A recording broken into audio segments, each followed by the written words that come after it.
जय हिंद दोस्तों, स्वागत है आपका हमारे YouTube चैनल में। आज के वीडियो में हम जो पर्यावरण में टॉपिक है भोजन एवं पोषण, तो भोजन एवं पोषण से संबंधित जितनी भी जो क्वेश्चन बनेंगे तो उसका हम यहाँ पर अध्ययन करेंगे। और जो पर्यावरण में टॉपिक थे पर्यावरण पौधे एवं पर्यावरण जंतु से संबंधित हमने ये 2 टॉपिक पर वीडियो अपलोड कर चुके हैं, तो भाई आप देखना ना भूलें क्योंकि बहुत ही महत्वपूर्ण वीडियो क्वेश्चन है इसमें। और दोनों वीडियो को पर्यावरण पौधे और पर्यावरण जंतु से संबंधित हमने 2 वीडियो अपलोड किए हैं, तो वह भी आप देखना ना भूलें।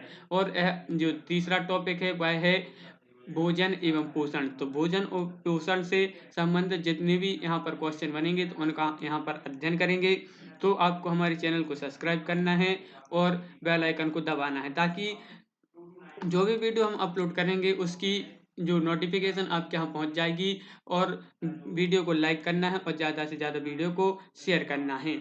और पीडीएफ के लिए आपको हमारे टेलीग्राम ग्रुप से जुड़ना होगा। टेलीग्राम ग्रुप में आपको सर्च करना होगा IAS स्टडी ट्रैक। यहाँ से आप हमारे टेलीग्राम ग्रुप को ज्वाइन कर सकते हैं, जहाँ पर हम जो भी वीडियो अपलोड करते हैं उसकी पीडीएफ उपलब्ध वहाँ पर हम कर देते हैं। और बहुत सारा स्टडी मटेरियल सभी विषयों से संबंधित आपको हमारे जो टेलीग्राम ग्रुप है वहाँ पर मिल जाएगा, तो आप टेलीग्राम ग्रुप से ज्वाइन होना ना भूलें। तो चलिए आज का जो फर्स्ट क्वेश्चन है वह है तने के रूप में प्राप्त किन सब्जियों को हम अपने भोजन में प्रयोग करते हैं। तो कौन सी सब्जियां हैं जो तने के रूप में हम अपने भोजन में प्रयोग करते हैं। तो आंसर होगा आलू, अरबी, प्याज। आलू अरबी और प्याज, इसको हम तने के रूप में प्राप्त जो आलू अरबी प्याज सब्जियों को हम अपने भोजन में प्रयोग करते हैं। दूसरा क्वेश्चन है जंतु भोजन के लिए किस पर निर्भर रहते हैं। तो जो जंतु होते हैं वह भोजन के लिए किस पर निर्भर रहते हैं। तो आपका आंसर होगा उत्पादक एवं उपभोक्ता दोनों पर। तो यहाँ से जो क्वेश्चन बनता है जंतु भोजन के लिए किस पर निर्भर रहते हैं, तो आपका आंसर होगा उत्पादक एवं उपभोक्ता दोनों पर। अगला क्वेश्चन है मनुष्य को सर्वाहारी कहा जाता है क्योंकि वह क्या है।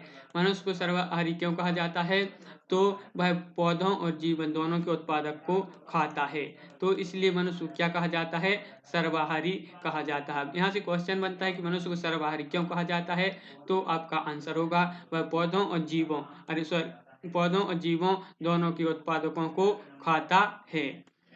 अगला क्वेश्चन है तिलचट्टे को उसके खाद्य पदार्थों के आधार पर किस श्रेणी में रखा जाता है। तो कौन सी श्रेणी में रखा जाता है, तो आपका आंसर होगा सर्वाहारी इसका सही आंसर हो जाएगा। अगला क्वेश्चन है क्वेश्चन नंबर 5 है क्वेश्चन कि मृतजीवी जीवों को मृतजीवी किस इसलिए कहा जाता है क्योंकि किस लिए कहा जाता है, तो इसका आंसर होगा मृत जीवों को खाते हैं, तो इसका जो आंसर है वह हो जाएगा। अगला क्वेश्चन है मनुष्य के शरीर के लिए ऊर्जा का प्रमुख स्रोत क्या है। तो मनुष्य के शरीर के लिए ऊर्जा का प्रमुख स्रोत क्या है, मोस्ट इंपॉर्टेंट क्वेश्चन है। तो इसका जो आंसर होगा वह है कार्बोहाइड्रेट, यानी कि जो कार्बोहाइड्रेट है यह मनुष्य के शरीर के लिए ऊर्जा का प्रमुख स्रोत है। अगला क्वेश्चन है चावल और गेहूं से प्राप्त स्टार्च खालिस्तान का बहुलक है। तो किसका बहुलक है, तो यह बहुलक है शर्करा इसका सही आंसर हो जाएगा। चावल और गेहूं से प्राप्त स्टार्च शर्करा का बहुलक है। अगला क्वेश्चन है विटामिन ऐसे पदार्थ हैं जो, तो कैसे पदार्थ हैं, तो आपका आंसर होगा हीनता जन्य रोगों से बचाव के लिए थोड़ी मात्रा में आवश्यक। तो विटामिन ऐसे पदार्थ हैं जो हीनता जन्य रोगों से बचाव के लिए थोड़ी मात्रा में आवश्यक हैं। अगला क्वेश्चन है दूध उत्पादों में मुख्यतः पाया जाता है। तो क्या पाया जाता है, दूध उत्पादों में मुख्यतः क्या पाया जाता है। क्वेश्चन नंबर जो 9 का आंसर है वह होगा वसा, कैल्शियम और फास्फोरस इसका आंसर होगा। दूध उत्पादों में मुख्यतः पाया जाता है वसा, कैल्शियम और फास्फोरस। अगला क्वेश्चन है जो 10वां क्वेश्चन है हमारे शरीर के द्वारा किन विटामिनों का संश्लेषण होता है। तो किन विटामिनों का संश्लेषण होता है हमारे शरीर द्वारा, तो आपका आंसर होगा डी और के जो विटामिन है इनका हमारे शरीर के द्वारा संश्लेषण होता है। अगला क्वेश्चन है विटामिन शब्द किसने दिया। मोस्ट इंपॉर्टेंट क्वेश्चन है कि जो विटामिन शब्द है किसने दिया। तो किसने दिया विटामिन शब्द, तो आपका आंसर होगा फंक ने। फंक ने इसका आंसर होगा कि विटामिन शब्द किसने दिया, तो आपका आंसर होगा फंक। फंक आपका सही आंसर होगा। अगला क्वेश्चन है 12वां क्वेश्चन है सेब, संतरा, अनार और केले को खाने के पश्चात संतरे का स्वाद सभी से भिन्न था। क्यों था, क्यों था सभी से भिन्न संतरे का स्वाद, तो आपका आंसर होगा क्योंकि इसमें विटामिन सी पाया जाता है। क्योंकि इसमें विटामिन सी पाया जाता है इसलिए संतरे का स्वाद सभी फलों से भिन्न था। अगला क्वेश्चन है मछली का तेल व सूर्य का प्रकाश दांतों और हड्डियों को मजबूत बनाने वाले कौन से विटामिन के मुख्य कारक हैं। तो कौन से विटामिन के मुख्य कारक हैं, तो आपका आंसर होगा vitamin D I. Vitamin D I इसका सही आंसर हो जाएगा। अगला क्वेश्चन है क्वेश्चन नंबर 14 है कि चावल को पॉलिश करने पर कौन सा विटामिन नष्ट हो जाता है। मोस्ट इंपोर्टेंट क्वेश्चन है कि चावल को नष्ट करने पर चावल को पॉलिश करने पर कौन सा विटामिन नष्ट हो जाता है, तो आपका आंसर होगा थायमिन। थायमिन इसका आंसर हो जाएगा। अगला क्वेश्चन है लीवर में भविष्य के लिए कौन सा विटामिन भंडारित होता रहता है। तो कौन सा विटामिन है जो भंडारित होता रहता है, तो इसका आंसर क्या होगा, तो इसका आंसर है विटामिन ए। विटामिन ए इसका सही आंसर हो जाएगा। लीवर में भविष्य के लिए कौन सा विटामिन भंडारित होता रहता है, तो आपका आंसर होगा विटामिन ए इसका सही आंसर हो जाएगा। अगला क्वेश्चन है दालों में किसकी अधिकता होती है। मोस्ट इंपोर्टेंट क्वेश्चन है दालों में किसकी अधिकता होती है, तो आपका आंसर होगा प्रोटीन की। तो दालों में जो सबसे अधिकता होती है सबसे ज़्यादा, तो वह होती है प्रोटीन की। ठीक है। अगला क्वेश्चन है 17वां क्वेश्चन है फलों का सेवन किन अवयवों की प्राप्ति के लिए किया जाता है। तो कौन सी अवयवों की प्राप्ति के लिए किया जाता है फलों का सेवन, तो आपका आंसर होगा विटामिन।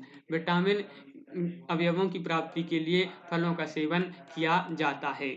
और पीडीएफ के लिए आपको हमारे टेलीग्राम ग्रुप से जुड़ना होगा। टेलीग्राम ग्रुप में आपको सर्च करना होगा IAS स्टडी ट्रैक। यहाँ से आप हमारे टेलीग्राम ग्रुप को ज्वाइन कर सकते हैं। और वीडियो को अभी तक अगर आपने लाइक नहीं किया है तो वीडियो को लाइक कर लें और चैनल को सब्सक्राइब कर लें।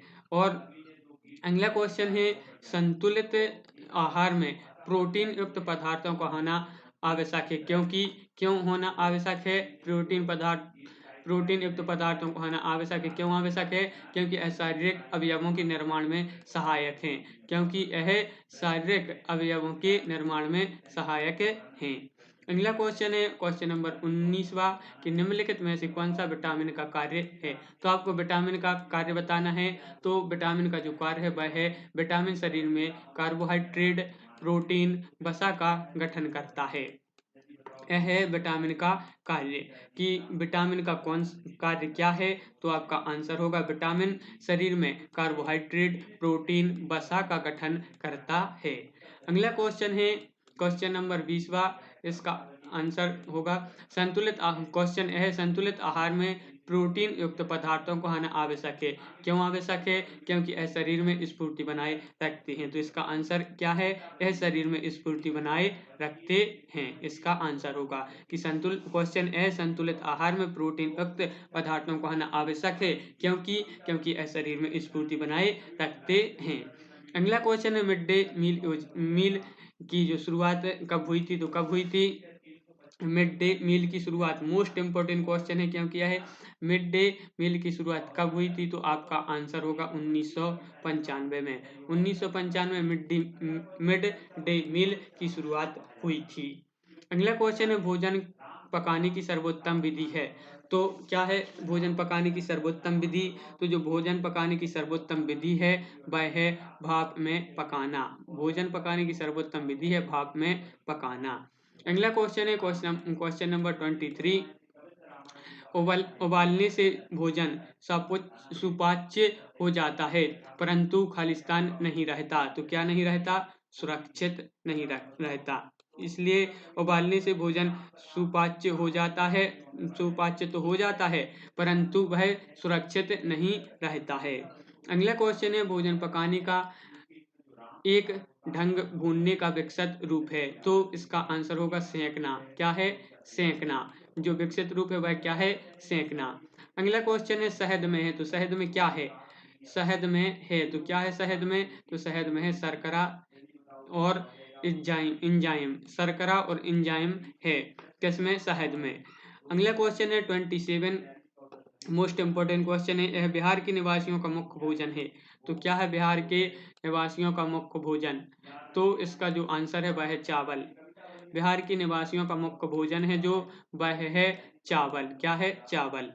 अगला क्वेश्चन है क्वेश्चन नंबर 28, प्रोटीन का सर्वोत्कृष्ट स्रोत है। तो यहाँ पर आपसे प्रोटीन का सर्वोत्कृष्ट जो स्रोत बताना है, तो वह कौन सा है? तो आपका आंसर होगा सोयाबीन। अगला क्वेश्चन है ऊर्जा का पिरामिड होता है, तो किसमें होता है ऊर्जा का पिरामिड? ऊर्जा का पिरामिड होता है 29 का आंसर, तो इसका आंसर होगा सीधा। ऊर्जा का पिरामिड होता है तो कैसा होता है? सीधा होता है। अगला क्वेश्चन है एक पोषण स्तर से दूसरे पोषण स्तर पर ऊर्जा का कितना भाग स्थानांतरित होता है? तो कितना भाग स्थानांतरित होता है? एक पोषण स्तर से दूसरे पोषण स्तर पर ऊर्जा का कितना भाग स्थानांतरित होता है? तो इसका आंसर होगा 10%। 10% इसका आंसर होगा, 10% भाग स्थानांतरित होता है।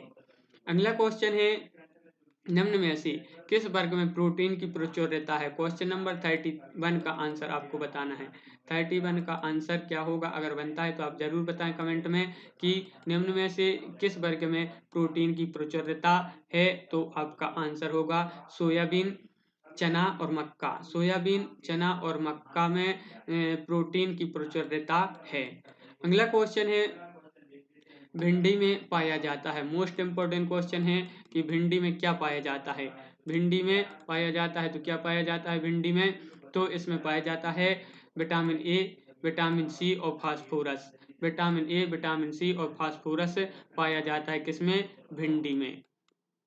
अगला क्वेश्चन है पके हुए चावल रेफ्रिजरेटर में अपेक्षाकृत लंबे समय तक परिरक्षित किए जा सकते हैं, क्योंकि क्यों किए जा सकते हैं? क्योंकि रेफ्रिजरेटर में कुछ ऐसे रसायन होते हैं जो रोगाणुओं को नष्ट कर देते हैं। तो अगला क्वेश्चन है क्वेश्चन नंबर 34, यदि एक मेंढक एक डिब्बे को खाता है तो ऊर्जा का स्थानांतरण होगा। तो इसका जो आंसर होगा वह है प्राथमिक उपभोक्ता से द्वितीय उपभोक्ता को। तो यदि एक मेंढक एक डिब्बे को खाता है तो ऊर्जा का स्थानांतरण होगा, कैसा होगा? प्राथमिक उपभोक्ता से द्वितीय उपभोक्ता को स्थानांतरण होगा ऊर्जा का। अगला क्वेश्चन है निम्न में से कौन सा अलग समूह से संबंधित है? तो यहाँ पर आपसे अलग अलग समूह से संबंधित बताना है, तो आपका आंसर होगा नीम। नीम इसका सही आंसर हो जाएगा। अगला क्वेश्चन है इंसुलिन की रासायनिक प्रकृति है, तो किससे है इंसुलिन की रासायनिक प्रकृति? मोस्ट इंपोर्टेंट क्वेश्चन है यह, तो इसका जो आंसर होगा वह है प्रोटीन। प्रोटीन इसका आंसर होगा। इंसुलिन की रासायनिक प्रकृति है तो आपका आंसर होगा प्रोटीन। अगला क्वेश्चन है गैसीय अवशिष्ट हैं, तो गैसीय यहाँ पर आपसे पूछा है कि गैसीय अवशिष्ट हैं, तो क्या है गैसीय अवशिष्ट? तो आपका आंसर होगा लकड़ी कोयले से जलने वाला धुआं। लकड़ी कोयले से जलने वाला धुआं है जो वह क्या है? गैसीय अवशिष्ट। गैसीय अवशिष्ट। अगला क्वेश्चन है जैविक समुदाय में प्राथमिक उपभोक्ता है शाकाहारी, तो इसका आंसर होगा शाकाहारी। जैविक समुदाय में प्राथमिक उपभोक्ता है तो आपका आंसर होगा शाकाहारी। तो आज की वीडियो में इतना ही। आपको कमेंट में बताना है कि यह वीडियो कैसा लगा, और जो अपना जो टॉपिक था भोजन एवं पोषण से संबंधित वह आज कंप्लीट हो गया। और जो पर्यावरण में पौधे और पर्यावरण जंतु, ये दो टॉपिक की वीडियो हमने पहले ही अपलोड कर चुके हैं, और तीसरा जो वीडियो है जो पर्यावरण, भोजन और पोषण से संबंधित था। तो आपको कमेंट करके बताना है कि यह वीडियो कैसा लगा। और अगर अभी तक आपने हमारे चैनल को सब्सक्राइब नहीं किया है तो चैनल को सब्सक्राइब कर लें, और बेल आइकन को जो है दबाना ना भूलें, क्योंकि हम जो वीडियो अपलोड करेंगे उसकी नोटिफिकेशन आपके यहाँ पहुँच जाएगी। और वीडियो को ज़्यादा से ज़्यादा शेयर करें और लाइक करें। वीडियो को सभी ग्रुपों में शेयर कर दें ताकि अन्य लोग भी यह वीडियो देख सकें। और टेलीग्राम ग्रुप से जुड़ने के लिए आपको सर्च करना होगा IAS स्टडी ट्रैक। यहाँ से आप हमारे टेलीग्राम ग्रुप को ज्वाइन कर सकते हैं, क्योंकि हम जो वीडियो अपलोड करते हैं उसकी PDF हम टेलीग्राम ग्रुप में अपलोड कर देते हैं और बहुत सारा स्टडी मटेरियल आपको हमारे टेलीग्राम में सभी विषय से संबंधित जो स्टडी मटेरियल है वह मिल जाएगा। तो टेलीग्राम ग्रुप को ज्वाइन करना ना भूलें और आप हमारे फेसबुक पेज को भी लाइक करना ना भूलें। फेसबुक में आप सर्च करें एसपी क्लासेस यूट्यूब चैनल, यहाँ से आप हमारे फेसबुक पेज को लाइक कर सकते हैं। तो आपको कमेंट करके बताना है कि यह वीडियो कैसा लगा। अब आगे जो टॉपिक होगा वह पर्यावरण स्वास्थ्य एवं रोग से संबंधित, तो उसका वीडियो बहुत ही जल्दी उससे संबंधित क्वेश्चन आंसर जितने भी बनेंगे बहुत जल्दी ही उससे टॉपिक से संबंधित क्वेश्चन आंसर आपके लिए लाए जाएंगे। तो आज की वीडियो में इतना ही, आप बने रहिए हमारे साथ। जय हिंद।